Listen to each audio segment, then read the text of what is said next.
भारत में सोना सिर्फ एक गहना नहीं है, ये हमारे इमोशंस और सुरक्षा का सबसे बड़ा प्रतीक है।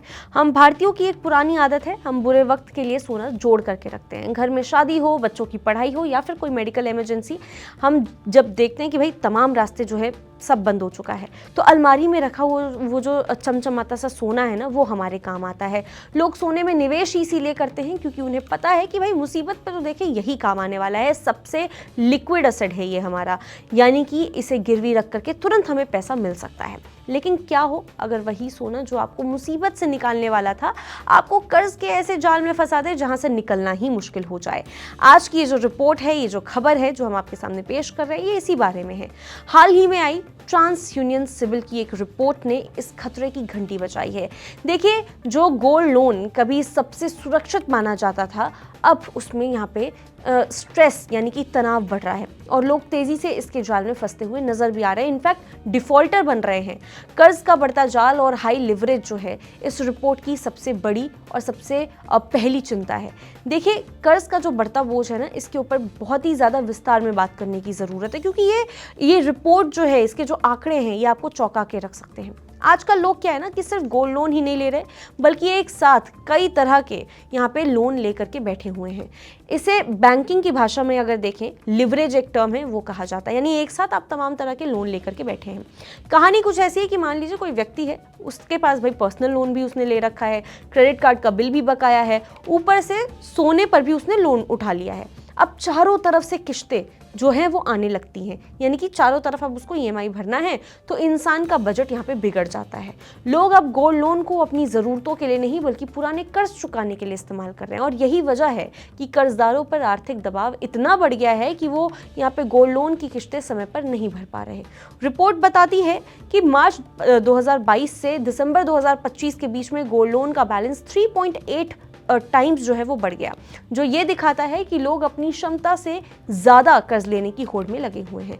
बड़े लोन और भुगतान में देरी, ये भी बहुत बड़ी यहाँ पे समस्या है। एक समय था जब जो गोल्ड लोन है उसका मतलब था कि भाई 20-30 हज़ार या 50 हज़ार रुपये तक का छोटा मोटा कर्ज है, उसके लिए लेते थे। लेकिन अब ट्रेंड बदल रहा है। अब लोग जो हैं गोल्ड लोन को यहाँ पे लास्ट रिजॉर्ट की तरह, यानी कि आखिरी रास्ते की तरह इस्तेमाल कर रहे हैं कि भाई अब तो लास्ट ऑप्शन यही बचा है, यूज़ कर लेते हैं। सिविल की रिपोर्ट कहती है कि जो लोग 2.5 लाख रुपीस से ज़्यादा का यहाँ पे गोल्ड लोन ले रहे हैं, उनमें डिफ़ॉल्टर करने की जो दर है, यानी कि यहाँ पे डेलिक्वेंसी है, बहुत ज़्यादा है। छोटे लोन वाले जो लोग हैं, जो छोटे लोन ले रहे हैं, उनकी जो चूक दर है जहाँ पे 0.7% है, वहीं बड़े लोन लेने वाले जो है वो 1.5% तक पहुँच गए, उनकी दर 1.5% तक पहुँच गई है। इसका सीधा मतलब ये है कि जितना बड़ा लोन उतनी ही ज़्यादा जोखिम। जून 2025 तक के अगर आंकड़ों की बात करें तो पूरे मार्केट के भुगतान में देरी की औसत दर 1.1% रही है। यहाँ डेलिक्वेंसी का मतलब ये है कि लोन लेने की शुरुआती 6 महीने के अंदर अंदर लोग 60 दिनों से ज़्यादा की देरी कर रहे हैं।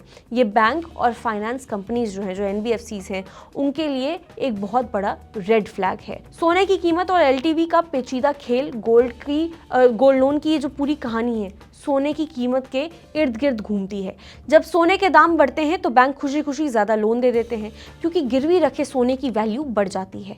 इसे हम क्या कहते हैं?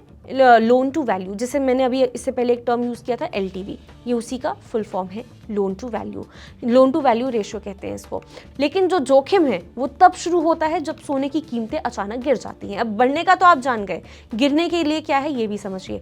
मान लीजिए 100 रुपये के सोने पर आपने 75 रुपये का लोन लिया, और कल को सोने की कीमत अगर गिर करके 80 रुपये हो गई है तो बैंक घबरा जाएगा। ऐसे में क्या होगा कि बैंक आपसे मार्जिन कॉल के जरिए पैसा या फिर सोना मांगेंगे। अगर आप ये दे पाते हैं तो बहुत बढ़िया बात है, लेकिन अगर नहीं दे पाते तो बैंक के पास सिर्फ एक रास्ता बचता है, आपके उस कीमती सोने की नीलामी यानी कि ऑक्शन करना। रिपोर्ट के हिसाब से पिछले कुछ समय में बैंकों ने बहुत आक्रामक तरीके से, बहुत ही एग्रेसिवली लोन बांटे हैं, और जब बाजार में यहाँ पे अस्थिरता दिख रही है तो वही आसान लोन अब यहाँ पे NPA बनने की कगार पर है। मार्केट का बदलता प्रोफाइल और बैंकों की बढ़ती हिस्सेदारी, दिलचस्प बात यह है कि ये तमाम चीज़ें मिली जुली हैं, क्योंकि देखिए ये जो हिस्सेदारी है ना, अब गोल्ड लोन का मार्केट शेयर भी बदल रहा है। पहले क्या था कि गोल्ड लोन के जरिए लोग जो है वो सिर्फ साहूकारों या फिर NBFCs के पास जाते थे, लेकिन अब सरकारी बैंकों, जो पब्लिक सेक्टर बैंक्स हैं, उनका इसमें बहुत बड़ा दबदबा बढ़ गया है। सरकारी बैंकों की हिस्सेदारी 57% से बढ़कर के 62% हो गई है। औसत लोन राशि यानी कि जो टिकट साइज है, जो 2022 में 90,000 रुपीज़ हुआ करती थी, अब 2025 के आखिरी तक आते हुए बढ़कर के ये कितना हो गया है, 1.96 लाख रुपीज़।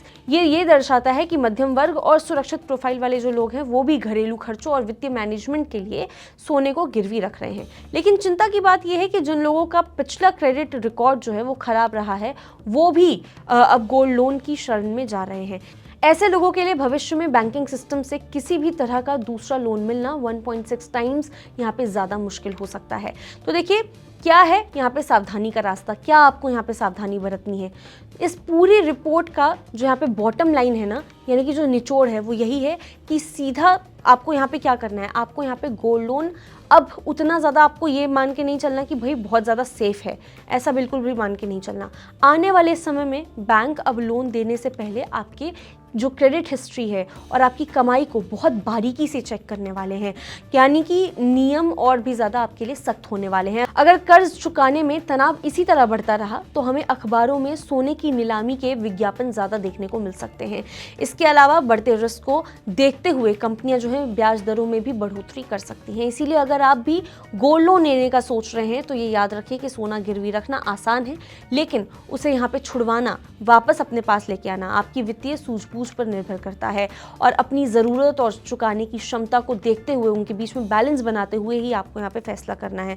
वरना घर की लक्ष्मी कहे जाने वाला ये जो गहना है, ये जो सोना है, जैसे आप रख के आए हैं कि बाद में हम इसे चुका करके हम वापस लेके आएंगे, हमेशा आपके हाथ से हमेशा के लिए निकल जाएगा और किसी और के शरण में बैठेगा। तो ये चीज़ आपको ध्यान में रखनी है। आप इस बारे में क्या सोचते हैं, इस पूरी खबर के बारे में आप हमें कमेंट करके ज़रूर बता सकते हैं। तब तक के लिए देखते रहिए मनी 9।